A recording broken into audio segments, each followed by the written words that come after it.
Hi, I'm Mark D. Arquituriano and this is my moral development project. I interview my 24-year-old friend who's currently a tambay about a difficult moral choice she faced in her life. According to psychologist Lawrence Kohlberg, people develop morally in stages. He believed that our sense of right and wrong grows deeper as we mature, not just because of rules, but because of how we think about justice, fairness, and others. Here are his 6 stages of moral development. Pre-conventional, stage 1, obedience and punishment. Do what's right to avoid punishment. Stage 2, self-interest. Do what's right to get reward or benefits. Conventional, stage 3, interpersonal expectation. Do what's right to gain approval or be a good person. Stage 4, law and order. Follow rules and respect authority. Post-conventional, stage 5, social contract laws are important but can be changed for the greater good. Stage 6, universal ethical principles. Do what's right based on deeply held moral belief, even if it goes against rules or risks punishment.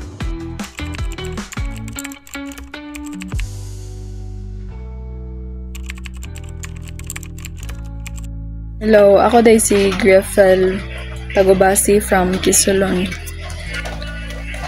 Naday ito'y time nga kaning nagtambay mi sa akong mga barkada, tas moto nga sila nanguha sila kaning kuan candy tas load card nya pagkahibalo sa kaning tindira nga moto ilang gibuhat gipangutan na mi, then pagkahuman mitanaw sila sa ako then nag-expect sila ba nga ako silang kaning labanan or i-cover up na ko ilang gibuhat nga sayop. Ato kay gisunod din ako ang nasa kaning akong prinsipyo, then kabalo pud gid ko sa kaning balaod nga sayop gito siya.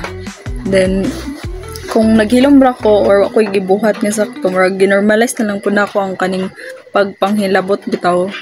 Moto nga dapat kitang tanan kung kabalo ta nga kaning sayop na dapat buhaton naton sa tama. Nagunaon ako sa kadaghan, then moto nga nagkuan gyud ko sa kaning sakto nga desisyon kay nabot pud sa akong nauna nga what if sa mo to nahitabo ang inato nga hilabtan ang among baligya, then syempre kabalo pud ta sa kaning sayop og sa sakto og kaning sayop, diba? So mo to gibuhat gyud ako ang unsay dapat buhaton. Para sa ako kay lisod gyud siya kay syempre barkada gyud kauban ani mo sa tanan, sa kalipay, sa kaguol. Then moto nag-overthink pud ko kay basig tungod sa akong gibuhat dili na sila modol sa kuha or magchismis sila moto. The questionnaire her during our interview, so they helped me understand how she told her decision. So she said, I felt stuck in the middle, I knew stealing was wrong. She said, but I didn't want to be called a traitor. So I believe she was thinking in stage 6, no?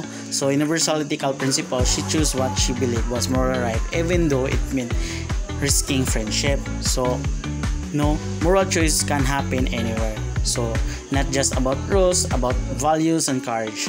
This told me that real life moral decisions don't just happen in classroom or jobs, even though tambays face the moments that show character and principle. So